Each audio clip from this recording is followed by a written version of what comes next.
नमस्ते साथीहरू, यहाँहरु सबैजनालाई स्वागत छ मेरो कम्प्युटर ज्ञान झापाली युट्युब च्यानलमा।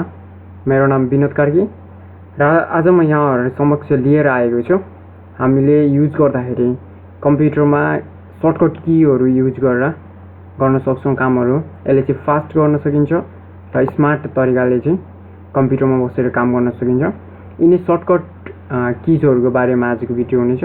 भिडियोलाई सुरुदेखि अन्तिमसम्म हेरेर सहयोग गरिदिनु होला र मेरो युट्युब च्यानलमा नयाँ हुनुहुन्छ भने लाइक, शेयर, सब्स्क्राइब अनि नजिकै रहेको बेल नोटिफिकेसन आइकनलाई अन राख्न नबिर्सिनु होला। ओके, अब हामी सुरु गरौँ आजको भिडियो। फर्स्टमा म एउटा भर्चुअल कीबोर्ड ओपन गर्नेछु मेरो कम्प्युटरमा भएको।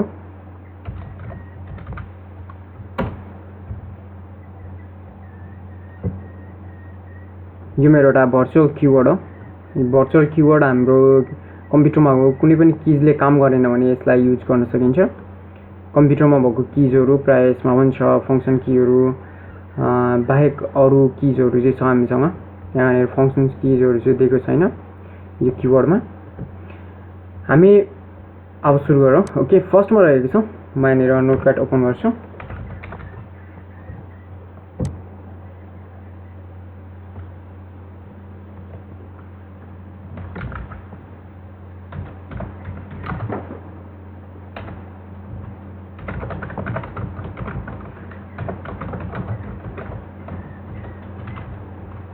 KYS keys। Okay, windows button shortcut key. फर्स्टमा विन्डो कीले के काम गर्छ होला त? हाम्रो कम्प्युटरमा भएको विन्डो कीले के काम गर्छ होला? To open and close start menu.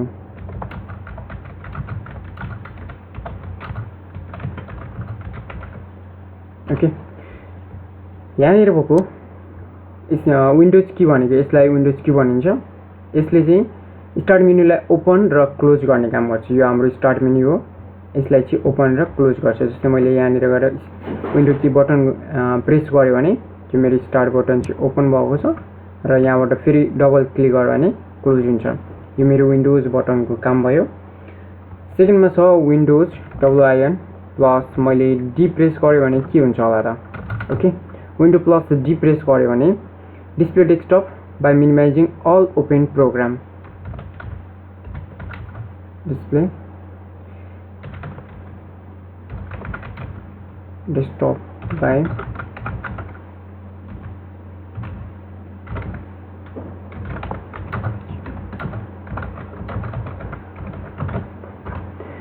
Windows plus D display desktop by minimising all open programme.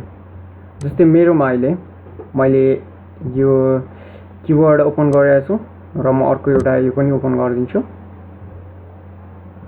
र म यसलाई पनि ओपन गरिदिन्छु। अहिले मैले धेरै कुराहरू ओपन गरेर राखेको छु कि अब मैले कीबोर्डमा भएको window plus D button press गर्यो भने के गर्छ होला? यो जति पनि ओपन भएको छ यो सबै मिनिमाइज हुन्छ र फेरि मैले विन्डो प्लस डी क्लिक गर्यो भने जति अगाडि ओपन भइरहेको थियो तिनीहरू फेरि के हुन्छ? डिस्प्ले हुन्छ हाम्रो मोनिटरमा चाहिँ। ओके, यसरी हामी window plus D button press गरेर मिनिमाइज अल ओपन प्रोग्राम्स अनि फेरि ल्याउन सक्छौं अनि त्यसलाई फेरि मिनिमाइज गर्न सक्छौं। नेक्स्ट छ विन्डो प्लस ई। विन्डो प्लस ई ले के काम गर्छ होला भन्दाखेरि open explorer. Open explorer. Okay, यो भनेको चाहिँ के हो भने जस्तै यसलाई एक्सप्लोरर भन्छ। म यसलाई क्लोज गरिदिन्छु र window plus E button press गर्छु। Window plus E button press गर्यो भने हाम्रो एक्सप्लोरर ओपन भएको छ। यसरी हामी window plus E button press गर्न सक्छौं। त्यसपछि छ window plus I. Window plus I बटनले के काम गर्छ होला त? अल्फाबेटको आई युज गर्ने। विन्डो प्लस आई ले ओपन सिस्टम सेटिङ। हाम्रो सिस्टमको सेटिङलाई चाहिँ ओपन गर्छ। विन्डो प्लस आई प्रेस गरौँ, यो हाम्रो सिस्टमको सेटिङ भयो। यहाँबाट हामी धेरै कामहरू गर्न सक्छौं। यहाँ हाम्रो सेटिङ भयो। यहाँबाट हामी आइकनहरू ल्याउन सक्छौँ, एपहरूलाई इन्स्टल अनइन्स्टल गर्न सक्छौँ, कम्प्युटर अपडेट गर्नु पऱ्यो, टाइम चेन्ज गर्नु पऱ्यो, ल्यापटपको टाइम एन्ड डेट चेन्ज गर्नु पऱ्यो भने, पर्सनलाइजेसन गर्नु पऱ्यो भने यहाँबाट धेरैवटा कामहरू गर्न सक्छौँ हामी यो हाम्रो सेटिङबाट। ओके, त्यसपछि हामीसँग छ विन्डो की विन्डो की प्लस एल।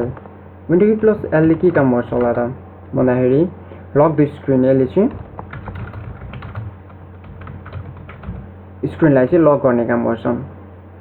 तपाईँले यदि लक गरेर राख्न चाहनुहुन्छ कम्प्युटर सट डाउन नगरिकन लक मात्र गर्न चाहनुहुन्छ भने विन्डो प्लस एल की बटन गर्न सक्नुहुन्छ, प्रेस गर्न सक्नुहुन्छ। ओके, विन्डो प्लस नेक्स्ट रहेको छ विन्डो प्लस अल्फाबेट एम। यसले के काम गर्छ होला, minimise all the windows.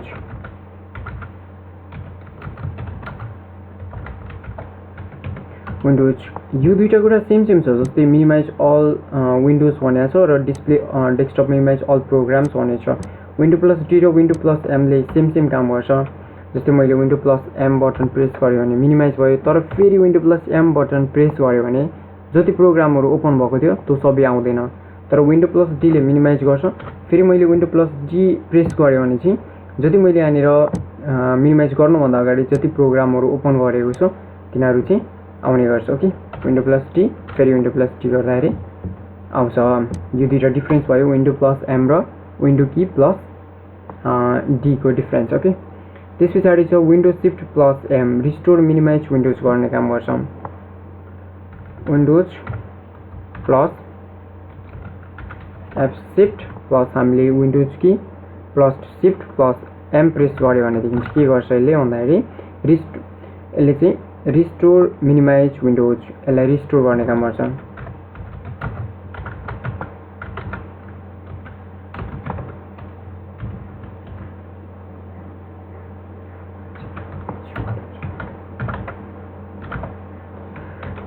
Restore minimise windows. त्यसपछि हामीसँग रहेको छ विन्डो की प्लस पी। मैले विन्डो की प्लस पी गरेर हेऱ्यो भने के गर्छ होला यसले, प्लस पी हो। Okay, window key plus P गऱ्यो भने ओपन प्रेजेन्टेसन मोड, यसले चाहिँ प्रेजेन्टेसन मोडमा लाने काम गर्छ।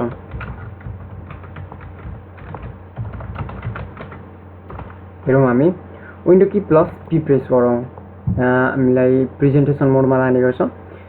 पिसी स्क्रिन अनले गर्नु पऱ्यो भने डुप्लिकेट गर्नु पऱ्यो। एउटा तपाईँले प्रेजेन्टेसन दिने हुन्छ, एउटा तपाईँको प्रेजेन्टेसन चाहिँ आफ्नो कम्प्युटरमा पनि आओस्, स्क्रिनमा पनि, र अर्को मोनिटरमा आओस्, अनि अर्को चाहिँ प्रोजेक्टरमा जाओस् भने तपाईँ डुप्लिकेट गर्न सक्नुहुन्छ। एक्सटेन्ड सेकेन्ड स्क्रिन अनली भनेको तपाईँको मोनिटरमा चाहिँ के पनि नहोस्, तपाईँको प्रेजेन्टेसन दिँदाखेरि उता प्रोजेक्टरमा मात्र आओस् भने सेकेन्ड स्क्रिन अनली गर्न सकिन्छ। यो अप्सनहरू हामी युज गर्न सक्छौँ विन्डो प्लस पी प्रेजेन्टेसन मोडमा लगेर। नेक्स्ट रहेको छ window key plus Q. Window key plus क्यूले के गर्छ, सर्च विन्डो, यसले चाहिँ सर्च विन्डो गर्ने काम गर्छ। कि window key plus Q press गरेर हामी अब यहाँबाट केही कुरा सर्च गर्न सक्छौँ, आफ्नो रिक्वायर अनुसार यहाँबाट सर्च गर्न सकिन्छ window plus Q button press गरेर। त्यस पछाडि हामीसँग छ window plus S. Window plus S यो दुईटाले सेम काम गर्छ, दुईटैले सर्च गर्ने काम गर्छ। विन्डो प्लस एस र विन्डो प्लस क्यूले दुईटैले सर्च गर्ने काम गर्छ। ओके, यहाँबाट पनि हामी सर्च गर्न सक्छौँ विन्डो प्लस एस प्रेस गरेर, window key plus S button press गरेर पनि हामी सर्च भन्ने ठाउँमा जान सक्छौँ, यहाँबाट पनि क्यूबाट पनि। के त्यस पछाडि छ window key plus T. Window plus T taskbar select गर्नु पऱ्यो, टास्क बारलाई सिलेक्ट गर्नु पऱ्यो भने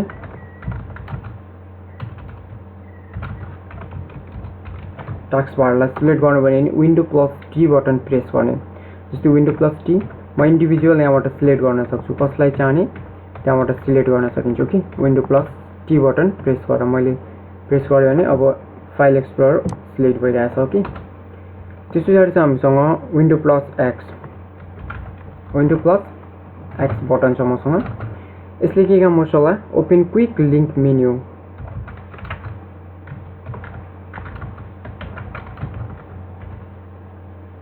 ओके, विन्डो प्लस एक्स बटनले ओपन क्विक लिंक मेन्यु, यहाँबाट चाहिँ हामी क्विक लिंक मेन्यु ओपन गर्न सक्छौँ। यहाँनिर विभिन्न अप्सनहरू दिएको छ। यिनीहरूलाई जस्तै डिभाइस म्यानेजर युज गर्न सकिन्छ, डिस्क म्यानेजमेन्ट ल्याउनु पऱ्यो भने, टास्क म्यानेजर भने यहाँ तलको टास्क भयो, रन ल्याउनु पऱ्यो भने यहाँबाट डेस्कटपमा जानु पऱ्यो। यो विभिन्न अप्सनहरू युज गर्न सकिन्छ डिफ्रेन्ट पर्पजका लागि।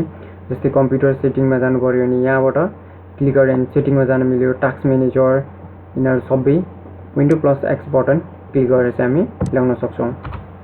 नेक्स्ट रहेको छ विन्डो प्लस की युज गर्यो भने के हुन्छ होला त। विन्डो प्लस की युज गर्यो भने के हुन्छ भन्दाखेरि हामी जुम इन गर्न सक्छौँ। ओके, मैले यहाँबाट विन्डो की प्लस प्रेस गरेँ भने अहिले के भइरहेछ हाम्रो जुम भइरहेछ। मैले यहाँनिर लगेर सिलेक्सन गरेँ, विन्डो की प्लस युज गरिरहेको छु र मेरो जुम भइरहेछ। साथीहरू हामी देख्न सक्छौँ जुम भएको, यसरी जुम ल्याउन सकिन्छ। र सेम कुरा हो, विन्डो की प्लस माइनस की युज गर्यो भने चाहिँ जुम आउट हुन्छ। ओके, यहाँबाट जुम इन र जुम आउट अप्सन हामी युज गर्न सक्छौँ। 100% राखिदियो यसलाई। ठिक छ, यसरी हामी कम्प्युटरमा भएको बटनहरू युज गरेर, किजहरू युज गरेर चाहिँ स्मार्ट तरिकाले काम गर्न सक्छौँ। हामी जुम इन जुम आउट यो सबै सर्टकट किजहरू हो, हामी यसलाई युज गर्न सकिन्छ। र प्लस हामीसँग के छ भन्दाखेरि अर्को एउटा कुरा छ, जस्तै यो मेरो भर्चुअल किबोर्ड हो, यहाँनिर लगेको अल्ट प्लस यहाँनिर भएको ट्याब चाहिँ मैले प्रेस गरेँ भनेदेखि मैले यहाँ जति पनि प्रोग्रामहरू ओपन गरेको छु त्यहाँबाट एउटाबाट अर्कोमा इजिली जम्प गर्न सक्छु। जस्तै मलाई यहाँनिर जानु छ भने म यहाँ लगेर अल्ट प्लस ट्याब, किबोर्डमा भएको अल्ट प्लस ट्याब युज गर्ने, अनि यहाँबाट कुनमा आफ्नो इच्छा अनुसार जतिवटा प्रोग्रामहरू ओपन गरेको छ त्यति मध्येबाट कुनै पनि एउटामा गएर हामी इजिली जम्प गर्न सक्छौँ। ओके, यो त भयो सर्टकट किजहरू भयो, हाम्रो कम्प्युटरमा भएको विन्डोजमा भएको सर्टकट किजहरू, सर्टकट बटनहरू युज गरेर स्मार्ट तरिकाले काम गर्ने एउटा प्रोसेस। साथीहरू आई होप यहाँहरूले बुझ्नुभयो होला, सर्टकट किजहरू युज गर्नु होला, काम गर्दा फास्ट हुन्छ, आफूले काम गर्नलाई सजिलो हुन्छ। र भिडियोलाई यहाँसम्म हेरिदिनु भएकोमा यहाँहरूलाई धेरै धन्यवाद। लास्टमा मेरो च्यानललाई सब्सक्राइब गर्न बिर्सिनु भएको छ भने सब्सक्राइब गरिदिनु होला। Thank you for watching this video.